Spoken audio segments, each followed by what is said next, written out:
A graça, a paz do Senhor Jesus Cristo, a unção de Deus sobre essa igreja.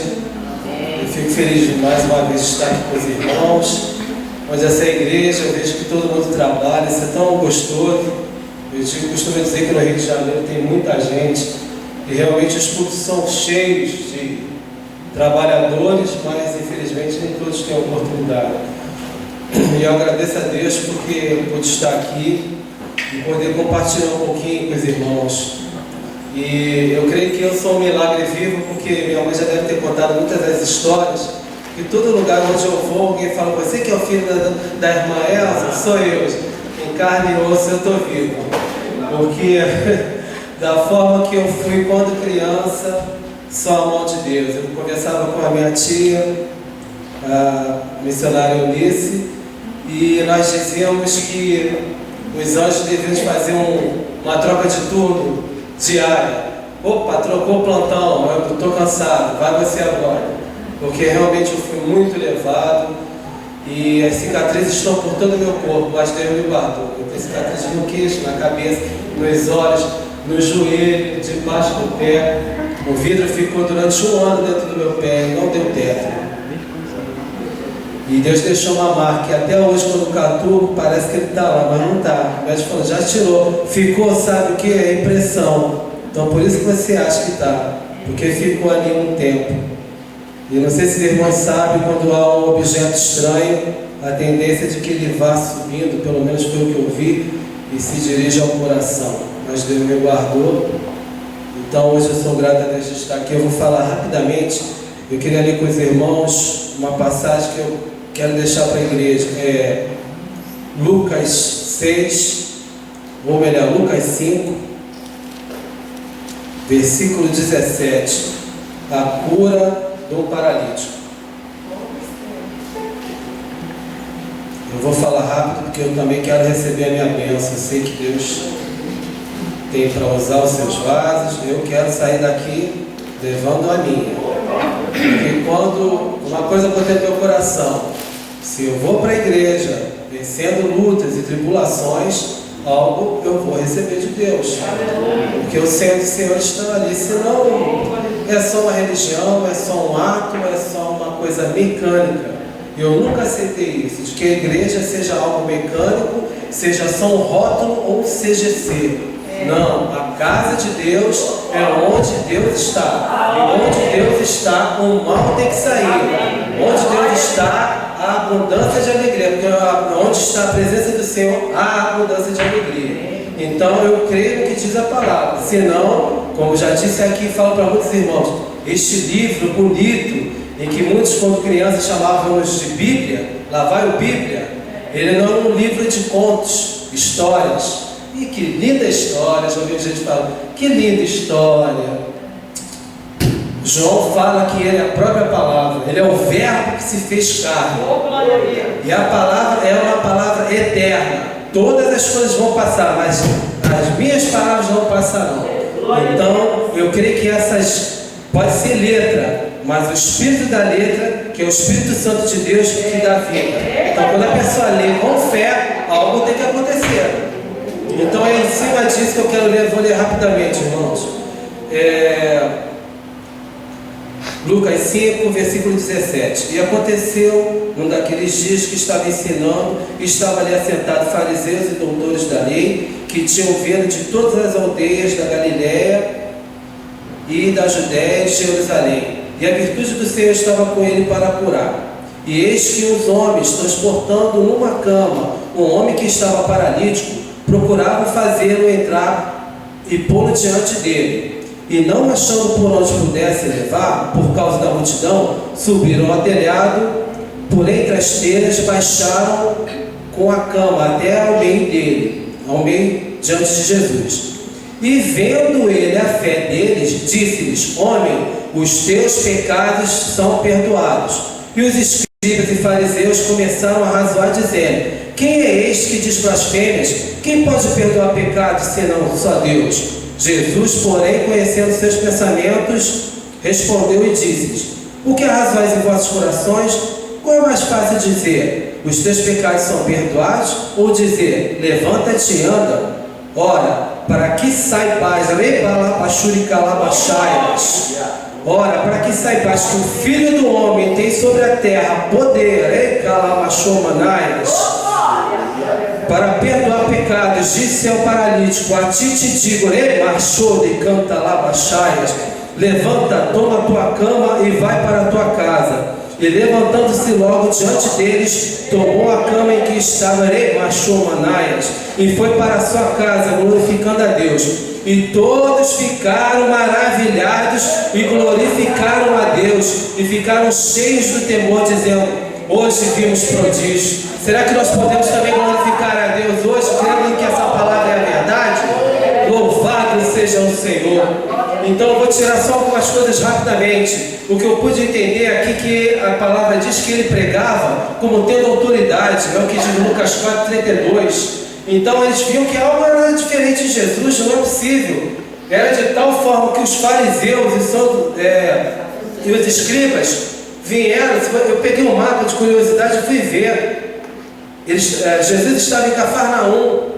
Os homens vieram de Jerusalém. Olha, não tinha carro, não tinha metrô, não tinha avião. Fizeram grandes caminhadas. E esses eram os escribas, fora as outras pessoas. Por quê? A palavra daquele homem era diferente. Porque Lucas 4,32 dá a resposta: porque admiravam-se da sua doutrina, porque falava com autoridade.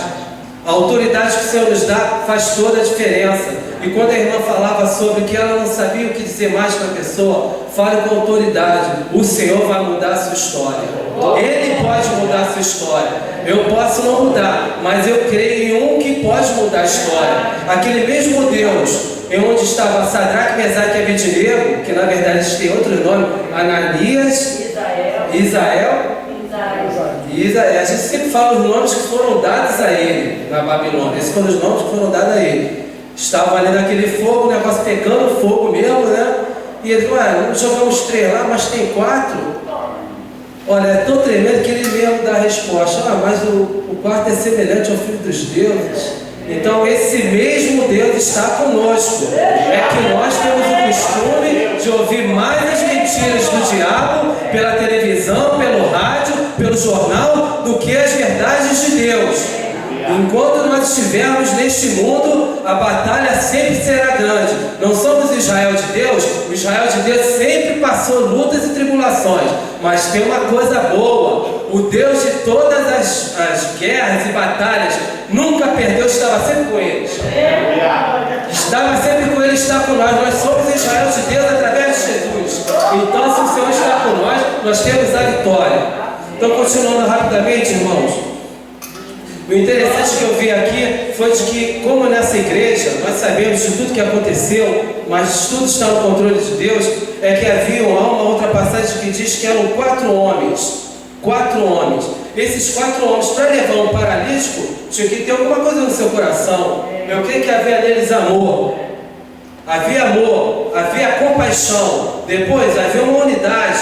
Depois havia uma persistência, que diz que eles viram uma grande multidão, e às vezes as multidões não são benéficas, infelizmente, porque quando houve Jesus e Barrabás, a multidão dá-nos Barrabás, mas até nessa hora Jesus estava no controle. Então, se aconteceu o que aconteceu nessa igreja, Deus continua no controle. Jesus, o Senhor, o Espírito Santo nunca será pego desprevenido. Nós que somos humanos muitas vezes somos, mas o Senhor é tão bom que nos avisa. É o que diz a palavra a respeito de Moisés. Quando Moisés estava, foi Abraão. Esconderei alguma coisa do que faço do meu servo. Ele vai lá e fala: vou destruir Sodoma, porque o fundo está chegando até lá. E ele começa a interceder. Esse é o papel da igreja. Esse é o papel da igreja. Nós não podemos nos esquecer que esse é o papel da igreja. Então esses homens conseguiram deixar aquele homem através da telha. Gente, que estratégia! Deveria de ser brasileiro em vez de judeu, né? Criaram logo uma estratégia, abriram o telhado, vamos dar um jeitinho para arrumar e descer aquilo. E o interessante é que a palavra de Deus diz que a fé foi vista por Jesus naquele momento. Ué, a fé pode ser vista, mas não diz que a fé é o firme fundamento das coisas que se espera e a prova do que não se vê? Como é que pode ser vista? Sabe por quê? Eles explicam que todo aquele ato, Jesus ia curá-lo. Eles já viram o homem curado. Por isso que eles fizeram. Para que ia fazer todo aquele esforço só para aparecer? Não! O Senhor que estava naquele dia está hoje. Aqui pode estar vazio de pessoas por enquanto, mas está cheio do anjo de Deus.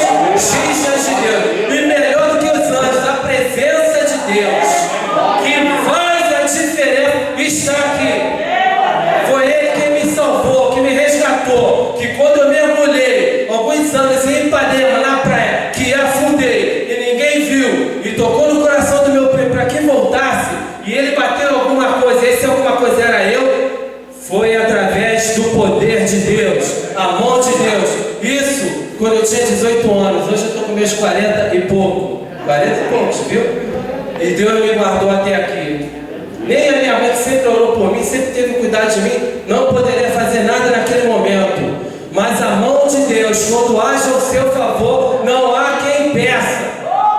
O meu desejo é que nessa noite, meu querido, você possa pegar pela fé, destrua toda a opressão, toda a malignidade, toda a opressão que vem sobre você, usando o escudo da fé, a couraça da justiça. Use a palavra para romper com as situações. Às vezes nós vemos naqueles filmes da época que eles lutavam com o braço e rompiam. Rompa com as situações. Não se deixe levar. Não fique só vendo um filme que é muito bom, uma novela. Rompa. Vá buscar a palavra, vá orar, vá buscar de Deus, ouvir o que Deus tem para te falar. Porque Ele quer nos encontrar como fazia com Adão todos os dias. Será que Ele mudou? A Bíblia diz em Hebreus que Ele não mudou? Então vamos correr, irmãos. Então quando ele foi deixado ali, aquele que estava paralítico, Jesus viu a fé e logo falou para eles: os teus pecados estão perdoados. Mas que coisa estranha, eu sempre tive essa dúvida. Mas o homem estava doente, ele não estava. E eu aprendi de que muitas coisas primeiro começam através do perdão de Deus. E a cura do corpo às vezes está na cura da alma, na cura do espírito do homem. Então quando o Senhor falou isso, ele sabia que estava falando, é o Criador de todas as coisas. E os homens não entendiam, vieram de longe e ainda não entenderam que ele era o Filho de Deus. E ele vai e fala assim: ora, para que saibais que o Filho do Homem tem sobre a terra poder para perdoar pecados, disse ao paralítico: a ti te digo, levanta, toma a tua cama e vai para a tua casa. Sabe quem entende aqui? Que ele, como diz 1 João 1,9, se confessarmos os nossos pecados, ele é fiel e justo para nos perdoar os pecados e nos purificar. Já viu quando passa alguma coisa pelo fogo, você é purificado. Jesus faz isso. É o que a palavra nos diz. Não só perdoar, como curar. Salmo 103, versículo 3, que fala que ele nos sarou. Pelas suas pisaduras nós fomos sarados. Então ele queria dizer com isso que tanto faz, tanto perdoar quanto curar, para ele isso é a mesma coisa. Ele tem o poder, ele tem o domínio. Então, para terminar, irmãos, diz assim: e todos ficaram maravilhados e glorificavam a Deus, e ficaram cheios de temor, dizendo: hoje vemos prodígio. Com essa ação maravilhosa, quando Deus nos usa, sabe o que acontece? O nome do Senhor é glorificado, o nome de Jesus é exaltado, o Espírito Santo é lembrado, porque ele faz parte da Trindade. Às vezes nós achamos que o Espírito Santo está ali encostadinho. Não, ele faz parte da Trindade Santa do Senhor. Muitas vezes ele se manifestava no passado para alguns homens, como Sansão. Aquele homem não foi bomba que ele tomou. Ele não fazia o fife, não sei o que, tanto negócio de luta, né? Não era isso não. Era o Espírito Santo que se apossava dele e ele arrebentava as coisas com uma facilidade, parecia papel. Era o Espírito Santo que fazia isso. Foi o mesmo que veio sobre Davi quando foi ungido, e sobre tantos homens. E esse Espírito Santo, que dádiva maravilhosa. Alguns anos no passado receberam por medida, que diz a Bíblia, mas hoje é dado sem medida. E o Espírito Santo está dentro de nós, e às vezes nós reclamamos. Eu vi no programa do Luciano Huck, já vou terminar, irmãos, que eu também quero receber a minha bênção. Eu creio que já estou recebendo, eu estou falando da palavra, oh meu Pai, me perdoa. Falando da palavra viva e poderosa, que destrói toda a possessão maligna. E eles têm que se dobrar diante do Senhor. É o que aconteceu ali com os Gezerenos. Vieste nos atormentar antes do tempo, não tem jeito. Eles têm que se dobrar diante do Senhor. Eles têm que pedir permissão. Para tocar em Jó tiveram que pedir permissão. E Deus se permitiu porque Ele conhecia Jó. E a glória da segunda casa será maior que a da primeira. Foi o que aconteceu com Jó. É o que nós vamos aprender pela palavra. É o que o Senhor vai nos ensinando. Então, igreja, você não veio aqui por acaso. Você não veio aqui por acaso. Você não está sentado aí por acaso.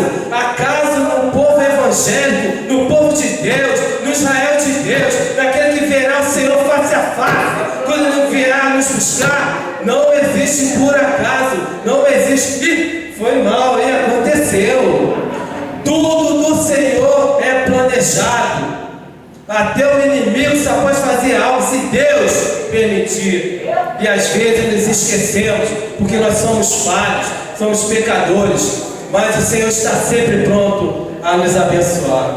Irmãos, é isso que eu queria deixar como um irmão de vocês. Um irmão assim, que não é muito bom, às vezes é um pouco pesado de língua, mas obrigado pela oportunidade, por estar mais uma vez aqui com os irmãos, onde eu tenho aprendido muito. É interessante que eu sempre ouvi falar muito do irmão Polizuki. Parece assim, eu me senti como se fosse meu pai, apesar de que eu tenho quase a idade dele, né? Assim, um carinho. Ele passa isso, sabe por quê? É o amor de Deus que está no coração dele. E essa simplicidade, como ele fala do Evangelho, viu, irmão Polizuki? Foi lá dentro do meu coração, desde o primeiro dia que eu vi o irmão falando. E Deus gosta da simplicidade, porque é Ele que exalta o pequeno. Irmãos, obrigado pela paciência. Obrigado, em nome de Jesus.